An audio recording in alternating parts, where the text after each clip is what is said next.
भांडकुदळ बायकांसोबत 7 जन्म तर काय 7 सेकंद सुद्धा आम्ही राहू शकत नाही।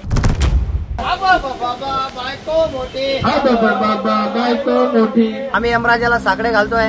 त्या खोटाड्या बायकांचं ऐकू नका।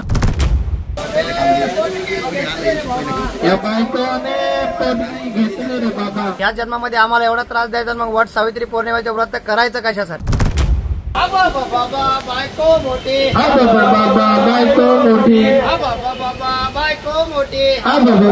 बायको मोठी घेतलं मुसळ लागले पाठी घेतलं मुसळ लागले पाठी घेतलं मुसळ लागले पाठी घेतलं मुसळ लागले पाठी बायकोने माझं वाटोळ केलं रे बाबा। या बायकोने माझं वाटोळ केलं रे बाबा। बायकोने वाटोळ केलं रे बाबा। या बायकोने वाटोळ केलं रे बाबा। बाबा बायको मोठी बायको मोठी घेतलं मुसळ लागले पाठी घेतलं मुसळ लागले पाठी। नमस्कार। आज आम्ही सालाबादाप्रमाणे यावर्षी देखील पिंपळ पौर्णिमा साजरी केली। त्याचं कारण असं आहे की वर्षानुवर्षी आपण बघतोय का महिला ह्या वट सावित्री पौर्णिमेचं व्रत ठेवता आणि वटवृक्षाला साकडे घालता आणि सांगता का हाच पती आम्हाला जन्मजन्मी मिळावा, 7 जन्म मिळावा, या पतीला दीर्घायुष्य मिळावा।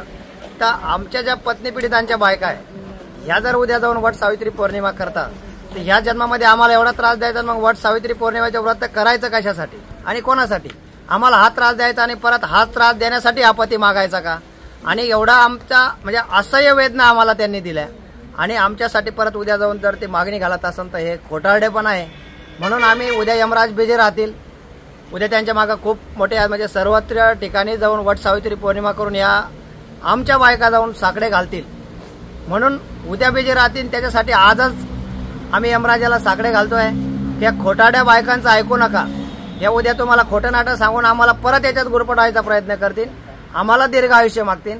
अरे इथं आम्ही रोज मरतो, सकाळपासून संध्याकाळ झाल्याच्या नंतर आजचा दिवस संध्याकाळ होईल कशी ते मोठ्या संकटातून आम्ही जातो। मग अशा भांडकुदळ बायकांसोबत 7 जन्म तर काय 7 सेकंद सुद्धा आम्ही राहू शकत नाही।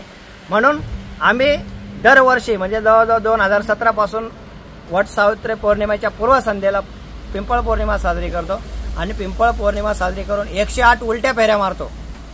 आमच्यासाठी ज्या सोयीच्या फेऱ्या मारलेल्या असन 7 त्याही निघून जावा, आणखी कुठं काही मारले असन त्याही निघून जा आणि कायमस्वरूपी आम्ही अशा झंझटामध्ये गेला ना अशा भांडकुदळ बायका मिळाल्यापेक्षा आम्हाला देवाने मुंजा जरी ठेवलं तरी चालन असे आम्ही साकडे मुंजाला आणि यमराजाला घातलेले।